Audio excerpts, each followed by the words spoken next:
It's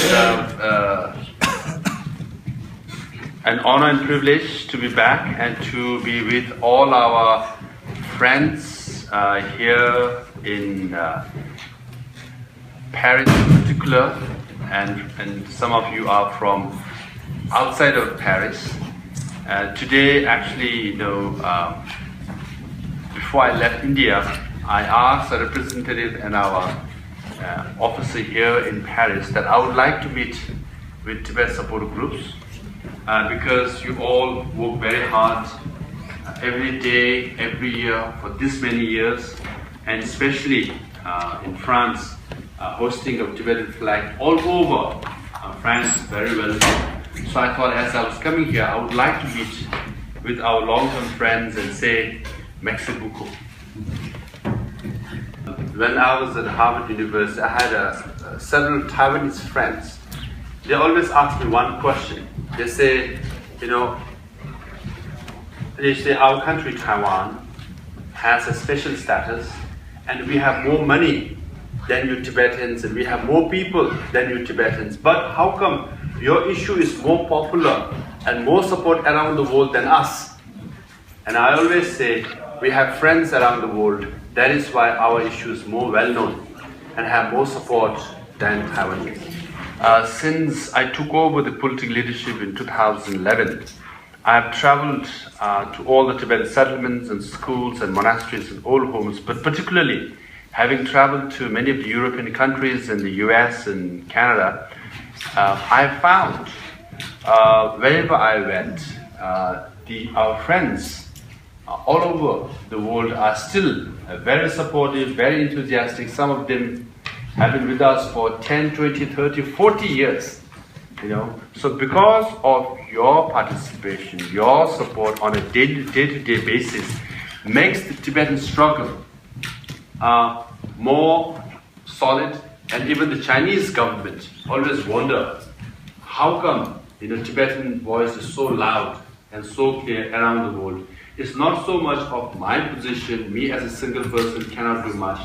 My team of 7 cabinet ministers cannot do much. Our representative office here in Brussels or in Paris are very few in number, 3, 4.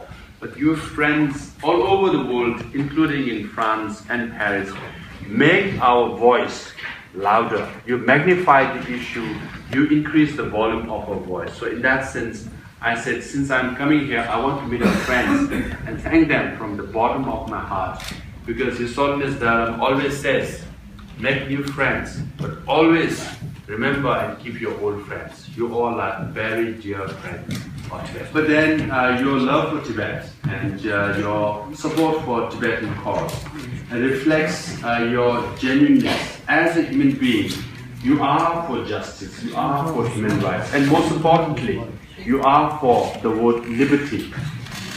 Last 2 days I've met some politicians, people in the media. They all are asking me, why Paris? Why France? You could have held this demonstration or rally anywhere. And I said, this is the land of French Revolution. This is where liberty, equality and fraternity, if not invented, it was made famous for by the French people who led the French Revolution and established the French Republic. So I've come to remind France and Paris the importance of liberty. You have liberty. What we ask for is that liberty for Tibetan people as well. Because yesterday, one senator took me quite seriously after I told him that I am a student of Western philosophy as well. So I've read Plato, Aristotle, and Montesquieu, and Rousseau. I was quoting things. And he gave me a copy of your national anthem. So I have nothing much to say, except to say the liberty is very important. I've studied liberty, I've studied Western philosophers. I was very interested, and I thought, this is what we want, this is how we should go about it. So tomorrow, I will be reminding the French people and people in Paris the importance of liberty. Your support for Tibet is neither anti-China or nor anti-Chinese people. Your support for Tibet is for liberty, liberty for Tibet and Tibetan people. You might know that just 5 days ago, one woman burned herself, committed self-immolation. So self-immolation continues in Tibet even today. So the repression in Tibet is still very severe. The grid, that system that Chinese government has imposed, that every Tibetan has to carry an identity card with second generation chips with all your biometrics in it, so that you are followed and you are being surveillance cameras everywhere. So in that sense, the grid that is introduced in Tibet is very much like the apartheid system in South Africa, or the North Korean system, or even East German system. So that is the situation in Tibet today. From Tibet, including the 136 Tibetans who have committed self-immolation, what are they saying? They're saying two things. One, they want to see the return of His Holiness Dalai Lama to Tibet. And two, liberty for Tibetans. And you all have met with His Holiness Dalai Lama quite a number of times. You all have seen him. Many of you have shaken hands and taken photographs with him. Tibetans in Tibet is saying, you all are French people. You got all the privileges and opportunities to meet with His Holiness Dalai Lama. As a Tibetan, he's our everything. He is our Buddha of compassion. He is our Chenrezig. He is our most revered spiritual leader. We just want a 1 second glance of him. We just want a blessed by him so that we can die peacefully. That is the aspiration and wishes of Tibetans inside Tibet. That's all they're asking for in one sense. This year we will celebrate the 80th birthday of His Holiness Dalai Lama. And we will celebrate everywhere in the whole world. But also this is a reminder that we must share His Holiness Dalai Lama with Tibetans inside Tibet. And we must make that dream of Tibetan inside Tibet a reality. That is why we must work together as one unit. Because given the power and influence of the Chinese government, every one of us must work together and pull our resources and capacity together. Even though we are 6 million Tibetans and our support groups are quite a lot, but still in number, we are a lot less. We are smaller than what Chinese government is capable of. And coming together, working together as one front is extremely important, because this is a time where we must work together moving forward, so that Chinese government hears us, so that Chinese leaders hears us, so that leaders around the world hear us and take us seriously for liberty of the Tibetan people. So I've come here actually, really, as I began my speech by saying, come here to thank every one of you, because even though I'm new in this position, as 3+ years, I'm getting a little old in that sense. But yet our friends around the world have been with us, and your friendship, your support means a lot. So be with us. I would like to believe that our dream will be realized sooner than later. And when that day comes, when you will journey together with us to Lhasa and we'll hoist that flag on the rooftop of Potala Palace, when that happens, I think our dream, our aspiration, all the hard work that we've put in will be realized. Till we meet in the Mayor of Lhasa's room, let's meet a few more times in Paris Mayor's room, but then work together and make our dream come true. Tomorrow, the rally is organized by our Honorable Tibetan Member of Parliament, along with all of you from Tibetan associations, from all of you from Paris. We will send a powerful message to Lhasa, to Beijing, and around the world, that Tibetan and our friends are here, and we will be loud and louder as we move forward till our dream is realized, till our liberty is realized. Merci beaucoup. Thank you.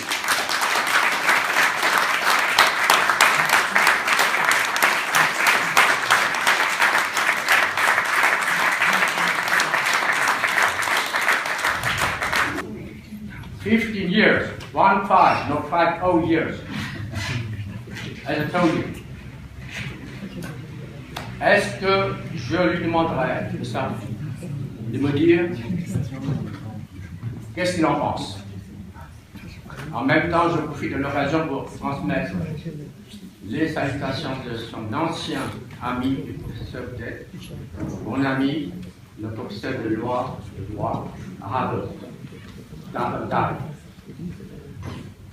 Lui, il partage la même analyse que moi, en tant que spécialiste des affaires de l'Asie à Harvard.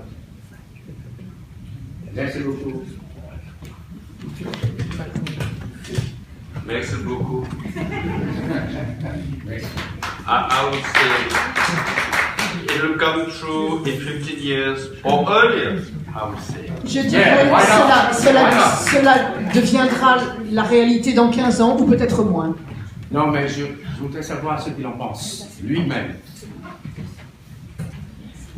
There are many analyses, obviously, and then I hope your analysis comes true, but sooner than later. That's what I would say. Vous avez des recommandations pour la manifestation de demain? Est-ce que vous avez des instructions, des conseils pour les manifestants? I think the organizers should have given you instructions, but the Kasha from our side, the general instruction that we have given to Tibetans is anything that we organize has to be peaceful, legal, and with dignity. So these are the three things we have issued to the Tibetans at large and Tibet support groups. If you find it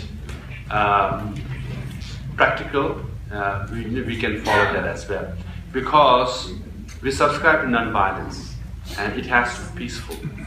But we are in a country where laws are there, so we have to be legal and with dignity and dignified, because we are seeking our dignity. Tibetans are seeking our identity and dignity. Hence, the protest that we organize has to be dignified so that we look as though we are an advocate for dignity, not otherwise. So, thank you. Monsieur le Premier ministre, ça n'est pas une question que je vais vous poser, je voulais vous remettre, avec France Tibet, Marcel Roux qui est là, le poster d'une pétition en soutien au peuple tibétain. Nous avons recueilli plus de 53 000 signatures. Nous avons le soutien du groupe du Sénat et de l'Assemblée nationale, du groupe d'études sur le Tibet. Et nous continuerons jusqu'à ce que la résolution soit votée en France.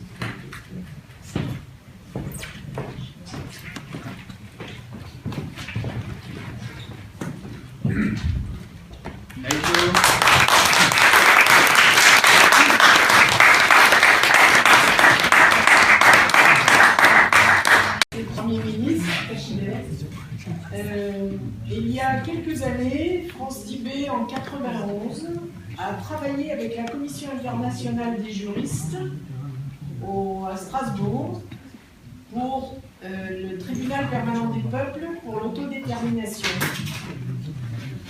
La sentence de cette session du tribunal était que le Tibet a été indépendant, était devenu un pays occupé, et que le peuple tibétain, tous les peuples de la planète, avaient le droit à l'autodétermination. À la suite de cette session, qui a duré une semaine, la Commission internationale des juristes a suivi les recommandations, en particulier la demande d'une commission d'enquête au Tibet. Pendant 5 ans, M. Adam Adieng, alors secrétaire général de la commission des juristes, lui-même avocat de droit international pour le Sénégal, a tenté la demande au gouvernement chinois. Évidemment, ça lui a été refusé. Il a donc décidé de mener cette commission d'enquête parmi les exilés, spécialement en Inde et au Népal. Suite à cette enquête, deux années de suite, ce livre, Tibet, Human Rights and Rule of Law, a été édité. En 1997, la première édition, rééditée en 1998. Curieusement, ces éditions, plus personne ne les trouve, et il semble que ça a été comme pour les éditions des documents de l'ONU de 59, 60 et 61, des pavés quand même assez conséquents. ont vraisemblablement été achetés tous dans les librairies par les ambassades de Chine. Donc il reste très peu de ce document. Cependant, la Commission internationale des juristes, bien qu'il ne soit qu'en anglais, pour nous c'est toujours un peu gênant, l'a mis en ligne sur Internet. Alors, ma question est celle-ci. Est-ce que l'on peut continuer à travailler sur cette idée du droit à l'autodétermination, bien que le gouvernement tibétain en exil, le Kashag, nous développe la voie du milieu? Est-ce qu'il y a contradiction? Et la deuxième question est, M. Adamadiaï est devenu, après avoir fait un travail de 11 ans au tribunal des crimes contre l'humanité pour les Hutus et les Tutsis, il est devenu secrétaire général adjoint de la commission de prévention des génocides à l'ONU. Je l'ai rencontré l'année dernière. Il est prêt à retravailler pour le Tibet si tant est qu'une demande lui est formulée. Et je pense qu'une association n'a pas les reins assez solides pour faire cette demande et qu'il faudrait que ce soit toutes les associations, comme vous le disiez, avec les autorités tibétaines. Si l'idée vous paraît intéressante, puisqu'il y a quand même non seulement génocide culturel, mais disparition de la culture et de la liberté, donc de la vie ordinaire pour les Tibétains au Tibet. Voilà.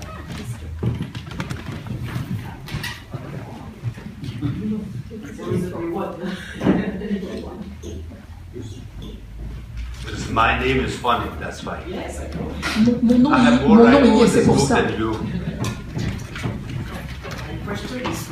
Sure, I understand. Yes, thank you very much for the copy. Can I take this? No? No.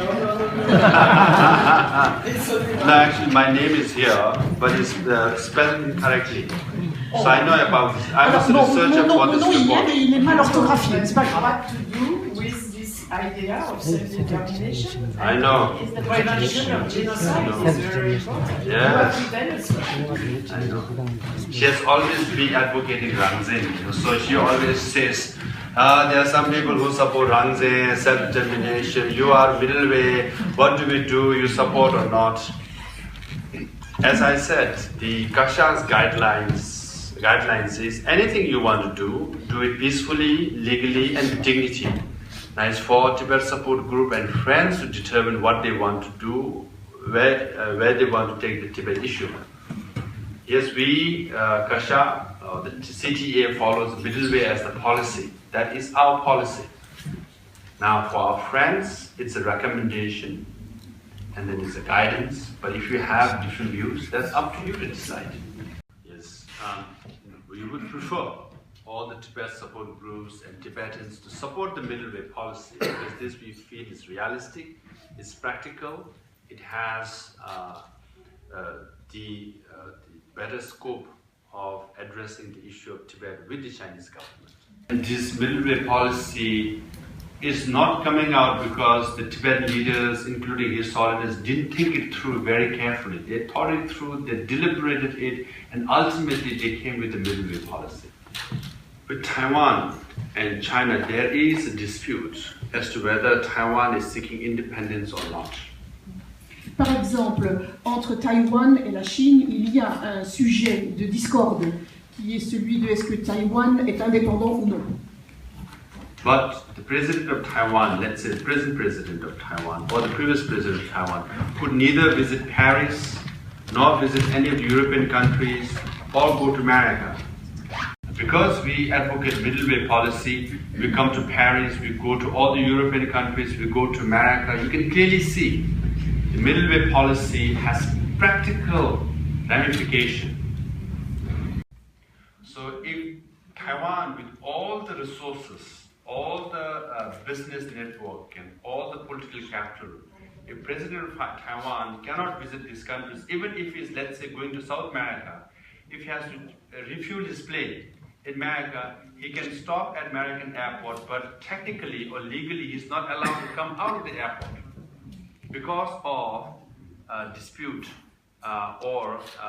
with the Chinese government. And And I can give you other examples as well, several other examples, but I think because of time, let me add one more thing. In China also there are three issues. There are several issues, but three, which is similar to Tibet, in Xinjiang, Inner Mongolia, and Tibet.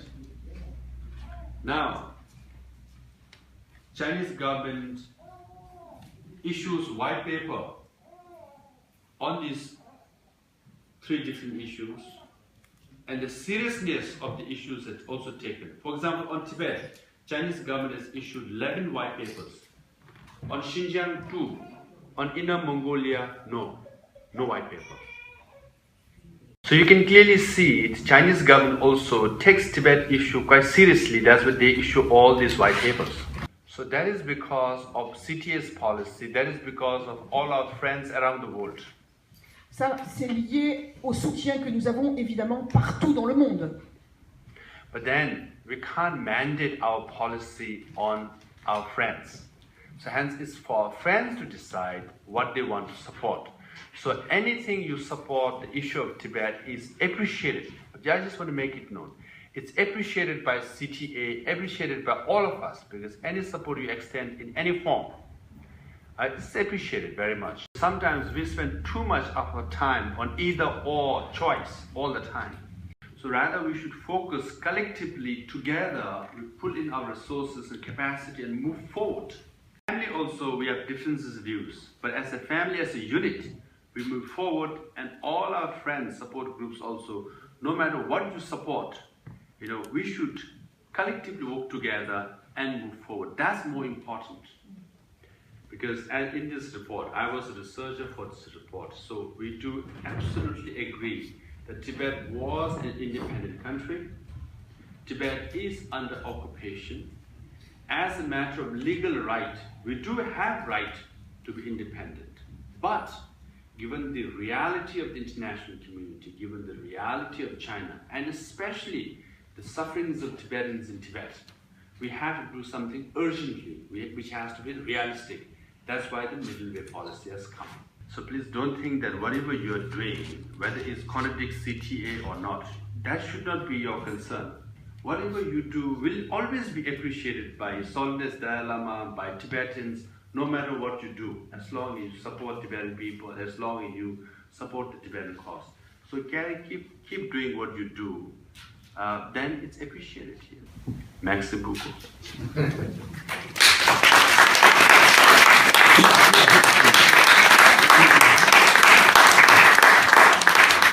Monsieur le Premier ministre, je vais dire un tout petit peu sur la voie médiane, mais d'abord dire que je ne suis pas d'accord avec mon ami Georges qui veut nous faire attendre 15 ans la liberté, et peut-être qu'elle n'interviendra avant, je pense. Et je pense en particulier à ce qui s'est passé, ce que les gens de ma génération ont connu, qui est la chute du mur de Berlin en 1989, la chute du mouvement de l'oppression, on va dire, fait par l'Union soviétique sur les pays de l'Est, qui en 6 mois, s'est déroulé en 6 mois et a surpris tout le monde. Je vous parle de ça parce que maintenant je crois qu'on peut faire un petit parallèle avec le Tibet. Il y a le choix de la voie médiane, qui, je n'ai pas en discuter encore, mais ce n'est pas le lieu de sujet, il n'y a aucun intérêt pour l'instant. Mais si j'ai bien compris la voie médiane, c'est le choix de l'autonomie à l'intérieur de la Chine, ce qui de facto fait que le Tibet reconnaît finalement appartenir à la Chine. Ça revient quand même à ce choix, avec bien entendu toute l'autonomie qu'il doit y avoir derrière. Moi, ce qui me semble important derrière, c'est que je crois que le Tibet, les Tibétains ne retrouveront pas la liberté si les Chinois eux-mêmes ne la retrouvent pas. Votre destin, et d'autant plus dans ce choix de la voie médiane, est totalement lié à tout ce qui se passe en Chine. Vous avez très justement, et je crois que tout le monde est d'accord avec vous tous ici, ce n'est pas contre le peuple chinois, ce n'est pas contre la Chine, c'est bien contre un système politique particulier, clairement, ça s'appelle le communisme, et même à la manière chinoise qui marie à la fois libéralisme économique et oppression politique. Là, un avantage aujourd'hui, pour moi, je crois très important du Tibet, c'est que la Chine est confrontée à d'énormes contradictions qui simplifient tous les jours. Je crois qu'il peut se passer des choses en Chine, mais peut-être je rate quelque chose, ce que je regrette un peu, et je pense que le Tibet, le gouvernement tibétain, pourrait peut-être, je ne sais pas pour donner une leçon, mais se faire encore plus le champion de la liberté, pas uniquement pour le Tibet, mais pour la Chine. Parce que de toute façon, votre destin est lié, et je crois que vous pourrez gagner tous ensemble, mais pas tout seul. Et j'espère beaucoup plus tôt que dans 15 ans. Je ne sais pas ce que vous en pensez.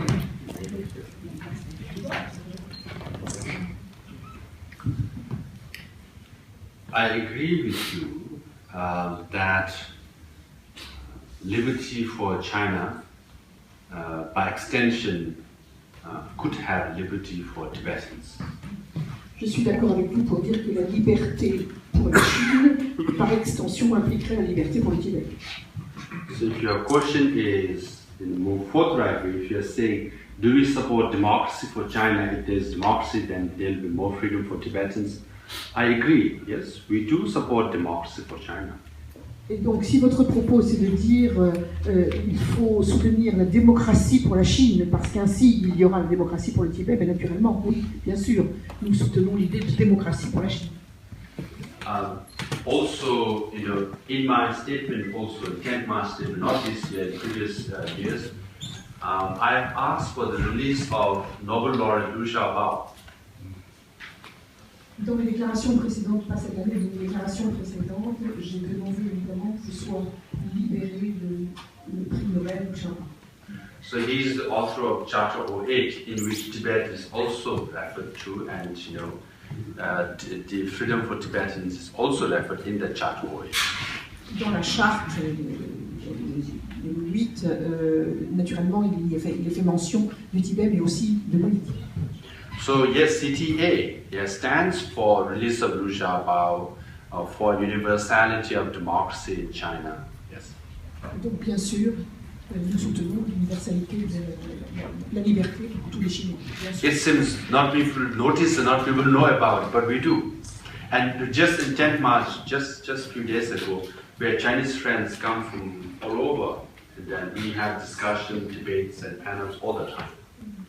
Et ça n'est pas très connu, mais bien sûr, oui, nous soutenons cette idée de liberté. Et le 10 mars, nous avons beaucoup d'amis chinois qui viennent et nous tenons toujours des débats ouverts sur ce sujet, bien entendu. However, just because China becomes democracy does not necessarily mean democracy or liberty for Tibetans. For example, United Kingdom was and is democracy, but you had Northern Ireland problem. Israel is democracy, but you have Palestinian issue. If you are advocating democracy for China, we must remind our Chinese friends, democracy for China, but freedom for Tibetans. This way has to be linked.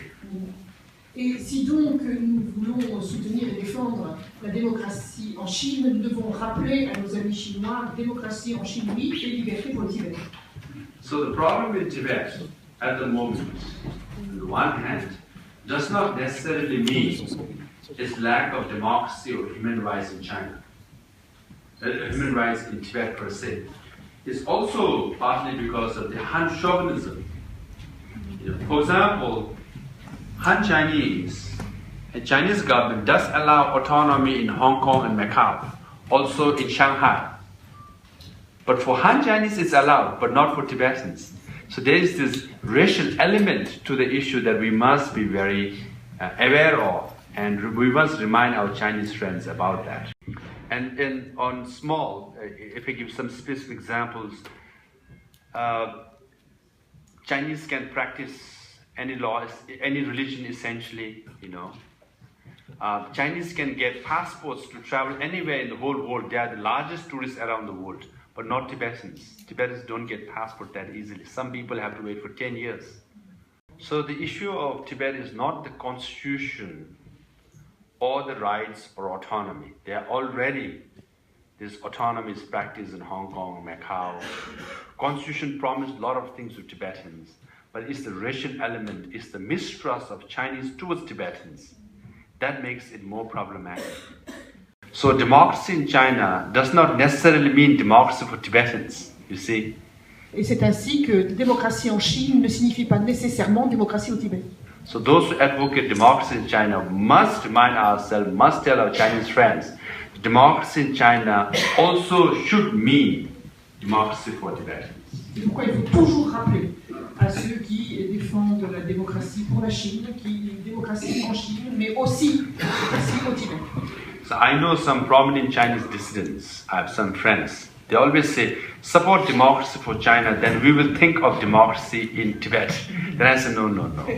You see, it must go together. Bonjour, Monsieur le Premier Ministre. Je suis très heureux de vous demander une question que on a pensé beaucoup. Si un jour Dalai Lama va partir, on ne sait pas quand, ça c'est en réel, c'est dans le futur. Est-ce que la politique de gouvernement tibétain en exil, le chemin au milieu, ça va continuer? C'est très important pour nous, les résidents chinois. Voilà, c'est ma question.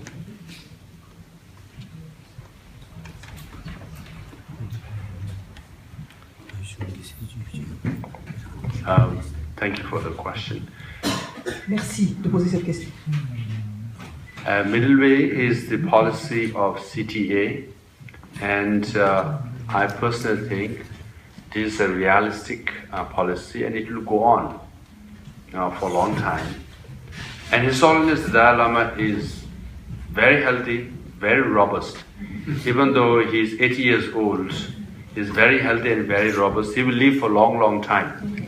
So I think your question is premature. But middle way as a policy will be there for a long time. As I said, middle way as a policy came about after a lot of deliberation and debate within the Tibet leadership, including feedback from inside Tibet and by His Holiness the Dalai Lama and our international friends. So this is a realistic and solid policy. And we must make it realize, while His Holiness the Dalai Lama is here, that should be our goal. Hence the debate about after Dalai Lama is started by the Communist Party leaders recently, and is none of their business, And I've already said, the Chinese leaders, Communist Party leaders saying, we will select the next Dalai Lama, we have right to select the next Dalai Lama. I'm sure you have read this debate recently. Whole life, even today, the Communist Party leaders criticize His Holiness Dalai Lama for being a devil, for being a wolf in sheep clothing, for being a splitist. Whole life they criticize, and now they're saying, you must come back and we will select your reincarnation. Why aren't they so interested in devil's incarnation, right? And His Holiness Dalai Lama also said, and it's true, he said, if Chinese Communist Party is so interested in reincarnation, first they must find the reincarnation of Mao Zedong, Deng Xiaoping and Zhou Enlai. Then talk about my reincarnation. So it's none of their business actually. And Mao Zedong, as we know, His Holiness written in the book My Land and My People. And he advised His Holiness Dalai Lama a lot of things, including how to lead people, how to be a good leader. And closely he came and whispered to His Holiness, saying, religion is poison. Now, Chinese Communist Party, they are interested in the next Dalai Lama. It's almost like, I said in the newspaper, it's almost like Fidel Castro saying, I will select the next Pope, and all the Christians should follow my Pope, So if Chinese Communist Party comes with next Dalai Lama, who will believe them? They have zero credibility as it is, and they want to now appoint the next Dalai Lama. So this is the height of hypocrisy on the part of the Chinese government. As I requested that all the Tibet support group not only come today, also tomorrow, and then for all of you to come here and for our office to arrange this meeting. Essentially, I just want to come and thank all of you for all your support, and please continue to be with us. And we will, sooner than 15 years, we will make realize the term liberty in Tibet and for Tibetan a reality.